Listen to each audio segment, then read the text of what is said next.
আউযুবিল্লাহি মিনাশ শাইতানির রাজিম বিসমিল্লাহির রহমানির রহিম। প্রিয় শিক্ষার্থীরা, আসসালামু আলাইকুম। আমি চারণী খাতুন, প্রভাষক, ইসলামিক স্টাডিজ বিভাগ, শহীদুর আলী ডিগ্রি কলেজ, কালীগঞ্জ, ঝিনাইদহ।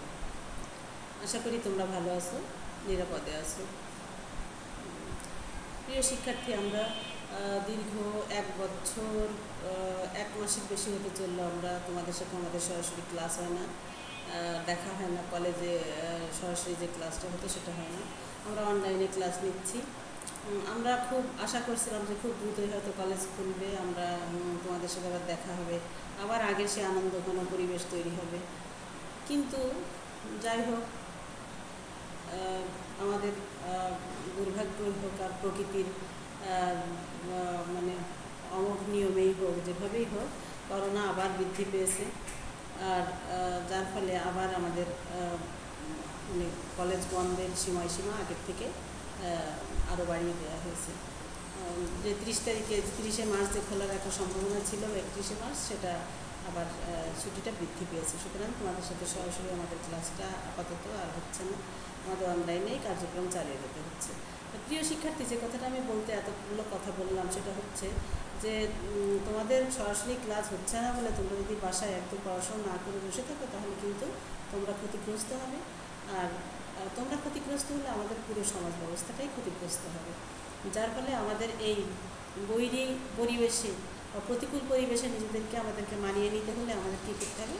বাসাতেই আমাদের পড়াশুনো বেশি বেশি করে করতে হবে। আর এই অনলাইন যে ক্লাসগুলো হচ্ছে আমাদের, সেই ক্লাসগুলো তোমাদের একটু বেশি বেশি দেখতে হবে এবং সেই অনুযায়ী নিজেরা বাসায় বেশি বেশি করে পড়াশুনো করতে হবে। তাহলে আমাদের এই ক্ষতিগুলো আমরা নিজেরা পুষিয়ে নিতে পারবো। তো প্রিয় শিক্ষার্থী, আজকে আমি তোমাদের ইসলাম শিক্ষা প্রথম পত্রের 3য় অধ্যায় থেকে পার্ট 3 অর্থাৎ ইসলামী পরিবারের গুরুত্ব তাৎপর্য নিয়ে আলোচনা করব। আমরা গতদিন ইসলামী পরিবার কাকে বলে এবং ইসলামী পরিবারের বৈশিষ্ট্যগুলো কেমন হয় সেটা নিয়ে আলোচনা করছিলাম। আজকে আমি সেখান থেকে একটু ভূমিকা দিয়ে শুরু করি। সেটা হচ্ছে যে আমরা গতদিন বলছিলাম যে ইসলামী পরিবার কি, যে পরিবারে একজন স্বামী এবং স্ত্রী এবং তাদের সন্তানাদি অথবা সন্তানাদি নাও থাকতে পারে, স্বামী এবং স্ত্রী তারা যে ইসলাম সম্মত বা বৈধ পদ্ধতিতে জীবনযাপন করে এবং সেই পরিবারের যাবতীয় যে নিয়মকানুন আছে সেগুলো যদি ইসলামী রীতিনীতি বা পদ্ধতি অনুযায়ী পরিচালিত হয়, তাহলে সেই পরিবারকে বলা হচ্ছে ইসলামী পরিবার। আর সেই পরিবারের বৈশিষ্ট্যগুলো কেমন হয় আমরা গতদিনই বলছিলাম। তাহলে আজকে আমরা যে পরিবারের ইসলামী পরিবারের কথা বলছি বা যে বৈশিষ্ট্যগুলো আমরা গতদিন আলোচনা করছি, সেই পরিবারটার গুরুত্ব আসলে আমাদের সমাজে কতটা। আমরা যদি সেই পরিবারে নিজেদেরকে মানে রাখতে চাই বা সেই পরিবারের নিয়মকানুন মেনে বা অনুশীলন করে নিজেদের জীবনটা পরিচালনা করতে চাই, তাহলে আমাদের জীবনটা কেমন হবে বা সেটা আমাদের জীবনে কতটা গুরুত্ব বা তাৎপর্য বয়ে নিয়ে আসবে, সেটাই আমরা এখন আলোচনা করব। তা প্রথমেই যদি আমরা বলতে চাই তাহলে বলতে পারি যে এই যে আল্লাহ পৃথিবীতে কী সৃষ্টি করেছেন? মানুষ সৃষ্টি করেছেন। প্রথম মানুষ সেই হজরত আদম আলাইসাল্লাম থেকে শুরু করে হজরত আদম আলাইসাল্লামের সৃষ্টির পরে তিনি কী করলেন? বিবি হাওয়াকে সৃষ্টি করলেন। কেন করলেন? কারণ এটাই যে তিনি চেয়েছিলেন, তিনি আগেই ভেবেছিলেন যে আমি পৃথিবীতে আমার কি এই যে আশরাফুল মখলুকাত বা শ্রেষ্ঠ জীব মানুষ, আমি এটাকে সৃষ্টি করব। এবং আল্লাহ ভেবেছিলেন যে এটা সৃষ্টির জন্য কি কি প্রয়োজন, অর্থাৎ একজন নর প্রয়োজন এবং একজন নারীর প্রয়োজন, যার জন্য আল্লাহ আদম আলাইসাল্লামকে সৃষ্টির পরেই একজন নারী হিসাবে বিবি হাওয়াকে সৃষ্টি করলেন এবং তার পরবর্তীতে তাদের পৃথিবীতে প্রেরণ করলেন। তো নিশ্চয়ই ইসলাম শিক্ষা 2য় পত্রে আমরা যে কোরআনের আয়াতগুলো পড়াই, সেখানে আমরা এই আদম আলাইসাল্লাম সৃষ্টির ইতিহাস আছে, সেখানে আমরা যারা ক্লাস করেছে ওটা তারা জেনেছে এবং যারা ক্লাস করেনি তারা পরবর্তীতে এই ক্লাসগুলোকে জেনে নেবে যে কীভাবে আদম এবং হাওয়ার সৃষ্টি হয়। তাহলে কি যে আল্লাহর নিদর্শন পৃথিবীতে প্রেরণের উদ্দেশ্যেই বা নিদর্শন রাখার জন্য আল্লাহ কী করেছেন? প্রথমে একজোড়া নর এবং নারী দিয়ে এক জোড়া সৃষ্টি করেছেন। তাহলে এটাই হচ্ছে যে শুধু পুরুষ দ্বারাও কিন্তু পৃথিবীতে এই মানব বৃদ্ধি বা মানুষের সংখ্যা বাড়ানো কোনোটা সম্ভব না এবং শুধু নারীদের দিয়েও সম্ভব না। এজন্য আমরা কী করলেন? এই জোড়া হিসেবে নর এবং নারীকে সৃষ্টি করলেন। তাহলে এটা একটা বিশাল গুরুত্বপূর্ণ ব্যাপার। আর দেখো সারা পৃথিবীতে এই নারী এবং পুরুষের কিন্তু একটা ব্যালেন্স রয়েছে, অর্থাৎ যে যদি এমন হতো যে পুরুষের সংখ্যা এত বেশি যে দেখা যাচ্ছে তাদের সাথে জোড়া মেলানোর জন্য নারী খুঁজে পাওয়া যাচ্ছে না, অথবা নারীর সংখ্যা এত বেশি যে পুরুষের সাথে জোড়া মেলানোর জন্য পুরুষ খুঁজে পাওয়া যাচ্ছে না, সেটা কিন্তু না। আমরা কিন্তু ব্যালেন্স রেখেই একটা পৃথিবীতে সুন্দর এই যে নরনারী হিসাবে পৃথিবীতে পাঠিয়েছেন বা সৃষ্টি করেছেন। এটা আল্লাহর একটা বিশেষ কুদরত, সেটা আমাদের কিন্তু মাথায় রাখতে হবে।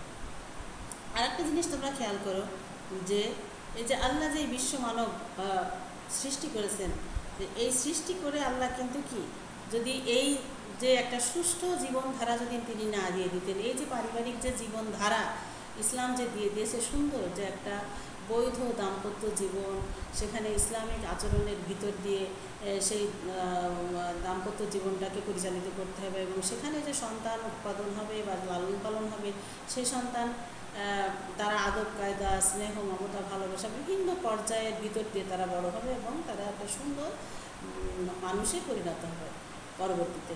তাহলে যে এই যে আল্লাহর নির্দেশগুলো যদি আমরা ধারাবাহিকভাবে পালন করি, তাহলে কী হবে, আমাদের একটা সুষ্ঠু সুন্দর পরিবার গঠন সম্ভব হবে। আর একটা হচ্ছে যে এই যে মানে পারিবারিক যে জীবনটা আল্লাহ দিয়েছেন, যে বা পরিবার যে মানে সুষ্ঠু সুন্দরভাবে পরিচালনা করার যে দিক নির্দেশনা দিয়েছেন, এটার গুরুত্ব আমাদের কাছে এটা এত বেশি কেননা মানুষ যে শ্রেষ্ঠ, তার এই শ্রেষ্ঠত্বকে সংরক্ষণ করতে গেলে অবশ্যই আমাদের পারিবারিক জীবন, পারিবারিক মূল্যবোধ আমাদের থাকতে হবে। কারণ আমরা যদি মানুষ শ্রেষ্ঠ বা আশরাফুল মাখলুকাত, শ্রেষ্ঠ জীব, এটা যদি আমরা নিজেদেরকে প্রমাণ করতে চাই, তাহলে আমাদের পৃথিবীতে আর যত প্রকার পশু আছে, মানুষ বাদে সবই আমরা কি ধরি পশু বা পাখি এই শ্রেণীভুক্ত। তাহলে কি যে তাদের থেকে যদি আমাদেরকে ভিন্ন করতে হয়, আমরা যদি শ্রেষ্ঠ নিজেদেরকে ভাবি, তাহলে আমাদের কিছু বৈশিষ্ট্য আলাদা থাকতে হবে। তাহলে এই যে পারিবারিক যে বন্ধন, এটা যদি না থাকতো, এই যে বিবাহের সম্পর্ক, এই যে সুন্দর পারিবারিক দাম্পত্য জীবন, সুন্দরভাবে সন্তান লালন পালন, এগুলো যদি আমাদের না থাকতো, তাহলে মানুষ কী করতো, মানুষ যত্রতত্র যে কোনো পুরুষ যে কোনো নারীর সাথে মিলিত হতো, ব্যভিচারে লিপ্ত হতো, যেখানে সেখানে সন্তান জন্ম হতো এবং তার পিতৃ পরিচয় থাকতো না, তার মাতৃ পরিচয় থাকলেও সেটা হয়তো দেখা যাচ্ছে মা সন্তানকে ছেড়ে চলে যেত, সুতরাং তখন তার পিতৃ পরিচয় থাকতো না, মাতৃ পরিচয় থাকতো না।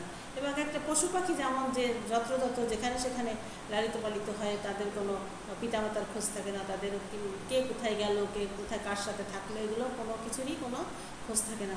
মানুষের ক্ষেত্রে ঠিক তেমনই হতো। আর সেটাতে কী হতো, আমাদের পৃথিবীতে একটা বিশৃঙ্খল পরিবেশের সৃষ্টি হতো। কেউ কারোর দায়িত্ব নিত না, কেউ কারোর ভরণ পোষণের ভার নিত না, কেউ কাউকে শিক্ষা দিত না। তাহলে কী হতো, আমরা একটা মানে কী বলবো, অসভ্য একটা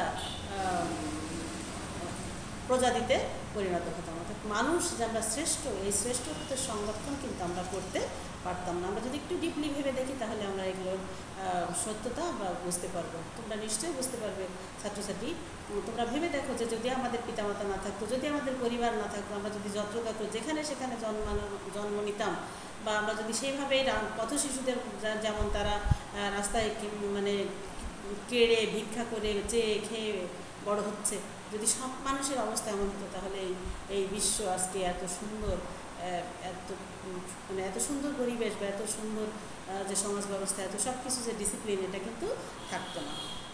সুতরাং এই মানুষের শ্রেষ্ঠত্ব সংরক্ষণ করতে গেলে বা ধরে রাখতে গেলে অবশ্যই আমাদের এই পারিবারিক বন্ধন বা পারিবারিক শিক্ষার প্রয়োজন রয়েছে, বা এর গুরুত্ব আমাদের কাছে অসীম। আর অবশ্যই পৃথিবীতে যত ধরনের পরিবার বা যত ধরনের পারিবারিক ব্যবস্থা রয়েছে, অবশ্যই ইসলামী পরিবার সর্বশ্রেষ্ঠ পরিবার। আরেকটা কথা হচ্ছে যে আমি একটু এই যে আগের পয়েন্টটাতেই বললাম যে শ্রেষ্ঠত্বের সংরক্ষণ করতে গেলে আমাদের কী করতে হবে, পারিবারিক যে ব্যাপারটা, পারিবারিক যে বন্ধন, যে বিবাহের সম্পর্ক, যে একে অন্যের সম্মান করা, মূল্যায়ন করা, এই যে ব্যাপারগুলো থাকে, পরিবার আছে বলে এগুলো থাকে। আর পরিবার যদি না থাকে, তাহলে কিন্তু এগুলো থাকে না। আর ওই যে বললাম যে যদি বৈবাহিক অবস্থা যদি না হতো, স্বামী এবং স্ত্রী যদি এভাবে না হতো, তাহলে মানুষ যত্রযত্র ব্যভিচারে লিপ্ত হতো এবং যত্রযত্র সন্তান উৎপাদন হতো, যার কোনো পিতৃপরিচয় মাতৃপরিচয় থাকতো না। তাহলে সেটা কি একটা অপবিত্র সম্পর্ক তৈরি হতো, অপবিত্র সন্তানের আসলে পবিত্র অপবিত্র হয় না, কিন্তু আমরা এটা বলে থাকি যে ওই সন্তানের কোনো পিতৃপরিচয় নেই, তাহলে সেটা একটা অপবিত্রতার ভিতর দিয়েই সেই সন্তানের জন্ম হয়েছে। সুতরাং সেটা একটা আমাদের সমাজের জন্য কী হতো, অবশ্যই একটা খুবই দুঃখজনক এবং কখনোই সেটাতে কোনো শান্তি বা সুশৃঙ্খল পরিবেশ বয়ে আনতে পারে না। সুতরাং আমাদের নিজেদের পবিত্রতা রক্ষার জন্য আমাদের কী করতে হবে, পারিবারিক বন্ধন আমাদের অবশ্যই প্রয়োজন এবং ইসলামী পারিবারিক মূল্যবোধ আমাদের থাকতে হবে এবং সেই শিক্ষা নিয়ে আমাদের বড় হতে হবে এবং সেভাবেই আমাদের জীবন পরিচালনা করতে হবে।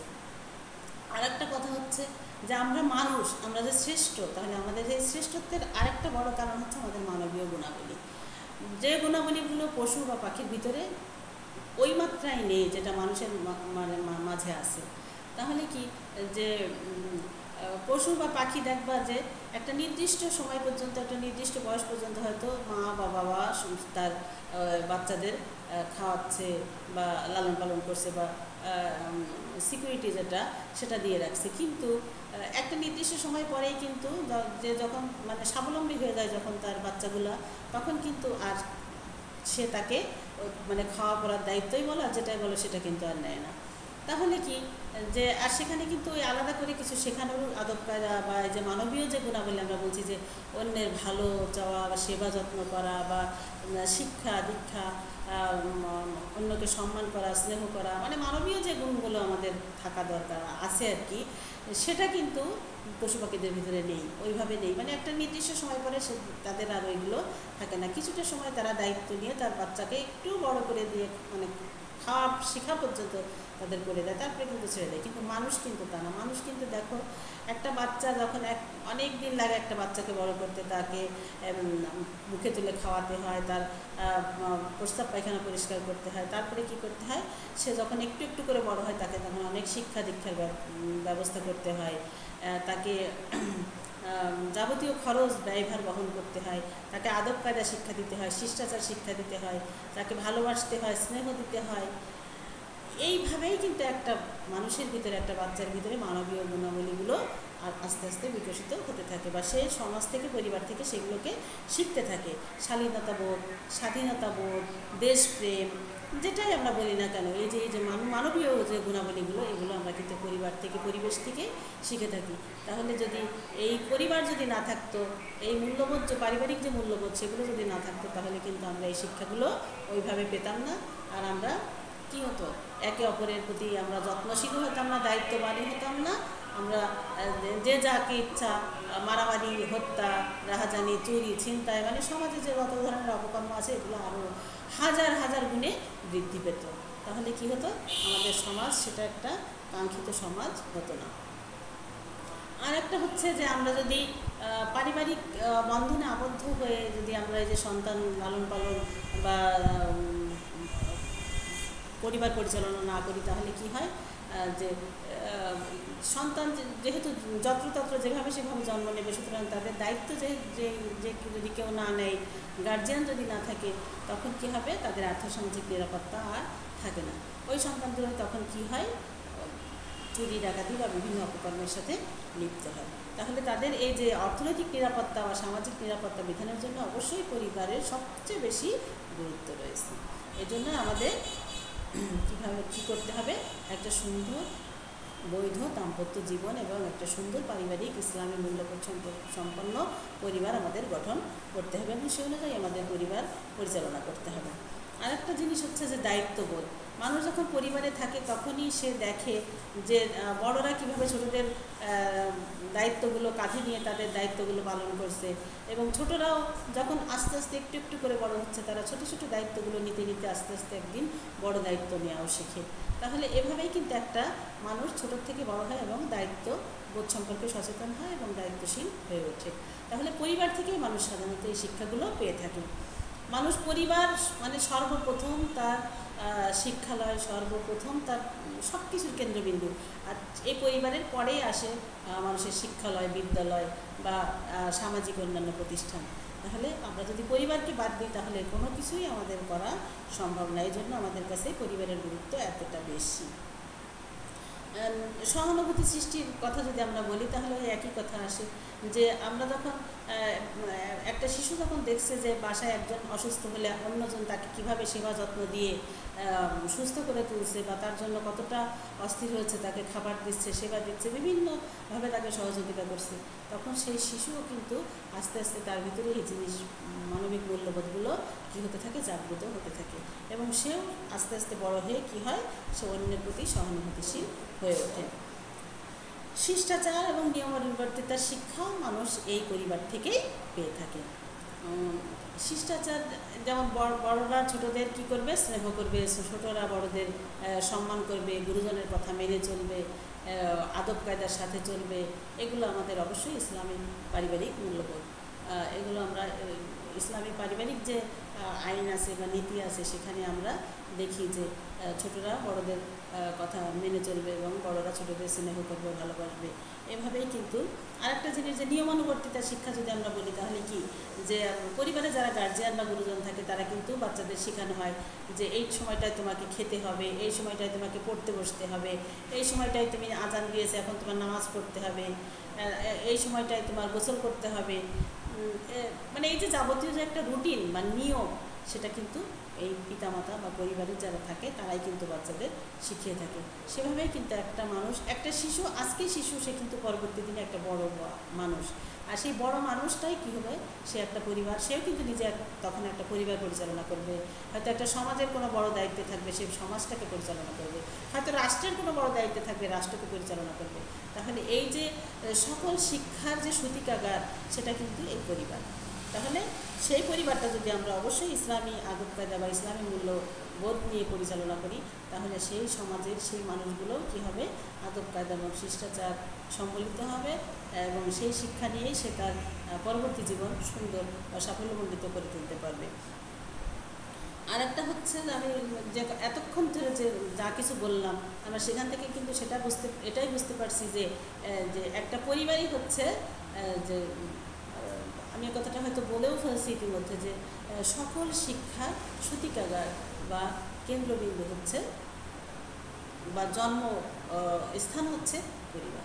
অর্থাৎ এখান থেকেই মানুষ আদব কায়দা, শিষ্টাচার, ভদ্রতা, শিক্ষা, নম্রতা, বড়দের সম্মান করা, ছোটদের স্নেহ করা, আল্লাহকে, রাসূলকে, আমাদের পরবর্তী জীবনে কি হবে, আমরা মৃত্যুর পরে আমরা কে কোথায় যাব, এই যে যাবতীয় শিক্ষা আমরা কিন্তু প্রথমত অন্তত আমরা এই পরিবার থেকেই শিখে থাকি। আমরা পিতামাতার কাছ থেকে বা পরিবারের যারা গুরুজন আছে তাদের কাছ থেকে আমরা সেগুলো শিখে থাকি এবং সেই শিক্ষাই কিন্তু আমাদের ভিতরে, ছোটোবেলার শিক্ষাটা আসলে এমন একটা শিক্ষা যেটা পরবর্তী জীবনে আমাদের কিন্তু কী হয়, মানে মনের ভিতরে গেঁথে থাকে। সুতরাং এই শিক্ষাটা কিন্তু আমাদের কাছে অত্যন্ত গুরুত্বপূর্ণ। তাহলে কি যে এই ছোটোবেলা থেকে যদি একটা শিশু এই ধর্মীয় মূল্যবোধ দিয়ে বড় হয় তাহলে কিন্তু সে পরবর্তী জীবনে তার সেই ধর্মীয় অনুভূতি থেকে সে কিন্তু অন্যায় কর্ম থেকে নিজেকে সরিয়ে রাখে। আর এই যে নামাজ পড়ার প্রশিক্ষণ, সত্য বলার প্রশিক্ষণ, এই সব কিছু কিন্তু আমরা এই পরিবার থেকেই পেয়ে থাকি। সেজন্য আমাদের প্রত্যেকটি পরিবার, আমাদের ঘরে ঘরে প্রত্যেকটি পরিবার যেন অবশ্যই ইসলামী পরিবার হয়, ইসলামী মূল্যবোধ সম্পন্ন পরিবার হয় এবং ইসলামী আদব কায়দা, শিষ্টাচার, হাদিস কোরআন চর্চার কেন্দ্রবিন্দু হয়, সেটা কিন্তু আমাদের খেয়াল রাখতে হবে। তো প্রিয় শিক্ষার্থীরা, তোমরা আশা করি যে এইগুলো মেনে চলবে এবং তোমাদের নিজেদের পরিবারটাকেও সেইভাবে একটু গঠন করার চেষ্টা করবে। তোমরা একটু বড় হয়ে গেছো, কিন্তু বড় হয়ে গেছো মানে এইটা যে শেষ হয়ে গেছে তা না। তোমাদের পরিবারের বাবা মা হয়তো তোমাদেরকে সেই ভালো শিক্ষাই দিয়ে থাকেন, তারপরেও যদি তোমরা তাদের কাছ থেকে কোনো কিছু হয়তো এটা আজকে ক্লাস করার পর হয়তো তোমরা বুঝবে যে আমরা হয়তো ম্যাডাম এটা শিখিনি, ওটা শিখিনি, তাহলে তোমরা আজকে থেকে সেটা শেখার চেষ্টা করবে এবং তোমাদের যারা ছোটরা আছে তোমরা সেটা তাদেরকে শেখানোর চেষ্টা করবে এবং পরবর্তীতে তোমরা যখন পিতামাতা হবে তখন কিন্তু তোমরা তোমাদের পরিবারটাকে সেইভাবে গঠন করার চেষ্টা করবে। সর্বোপরি আমরা যে কথাটা বলতে পারি যে পরিবার হচ্ছে তৃপ্তি ও শান্তির নিশ্চয়তা। অর্থাৎ দিন শেষে কিন্তু বাবা যখন কাজ সেরে বাসায় ফিরে তখন কিন্তু সে একটু শান্তির উদ্দেশ্যেই কিন্তু বাসায় ফিরে আসেন। মা যদি কর্মজীবী হয়, সে যদি দিন পরিশ্রম করে বাসায় ফিরে আসে, সে কিন্তু বাসায় তৃপ্তি বা শান্তির জন্যই ফিরে আসে। সন্তানরা বাহিরে যায়, পড়াশোনা করে, বিভিন্ন কাজে তারা যায়, সেখানে তারা কিন্তু বিকাল হলে বা সন্ধ্যায় ফিরে আসে, তারা কিন্তু তৃপ্তি বা শান্তির জন্য ফিরে আসে। তাহলে সেই তৃপ্তি বা শান্তির কেন্দ্রবিন্দু হচ্ছে কি পরিবার। আর এই পারিবারিক মূল্যবোধ বা পারিবারিক বন্ধন যদি আমাদের না থাকতো তাহলে কী হতো, ওইটা প্রথমেই বলছিলাম যে মানুষ যত্রতত্র জন্ম নিত, যত্রতত্র যেখানে সেখানে যে যার যার মতো করে থাকতো। এই যে এত সুন্দর মানে পৃথিবীতে এত প্রাসাদ, এত কিছু সুন্দর, এত শহর বন্দর, মানে যা কিছু আজকে আমাদের এই কিছুই হয়তো সৃষ্টি হতো না যদি এই সুন্দর পারিবারিক বন্ধন বা এই সুন্দর পারিবারিক শিক্ষা আমাদের না থাকতো। তাহলে তো কিছুই সৃষ্টি হতো না, এই সভ্যতাও সৃষ্টি হতো না। তাহলে আমরা হয়তো একটা কী বলবো, একটা যাযাবর, একটা মানে পশুর মতো জীবনযাপন করতাম আমরা। তা এই সুন্দর যে আমাদের যে আজকের এই জীবন, আমরা যে সুন্দরভাবে পৃথিবীতে বসবাস করছি বা শান্তির সাথে বসবাস করছি, এটা সব কিছুই আমাদের ইসলামের অবদান বা এই যে আল্লাহ তাআলা আমাদের যে সুন্দর পারিবারিক একটা শিক্ষা দিয়ে দিয়েছেন এবং পরিবার যে বৈধভাবে দাম্পত্য জীবনের মাধ্যমে যে একটা পরিবার গঠন করার যে সুযোগগুলো সৃষ্টি করে দিয়েছেন, যার ফলে আমরা আজকে সুন্দর পৃথিবীতে সুন্দরভাবে বসবাস করতে পারছি। তাহলে প্রিয় শিক্ষার্থীরা, তোমরা নিশ্চয়ই বুঝতে পেরেছো ইসলামী পারিবারিক জীবনের গুরুত্ব। আজকে এই পর্যন্ত। তোমরা আশা করি ক্লাসটা মনোযোগ দিয়ে দেখবে এবং বাসায় পড়াশুনো করবে। আগামী ক্লাসে আবার দেখা হবে ইনশাআল্লাহ। সে পর্যন্ত ভালো থেকো। আল্লাহ হাফেজ।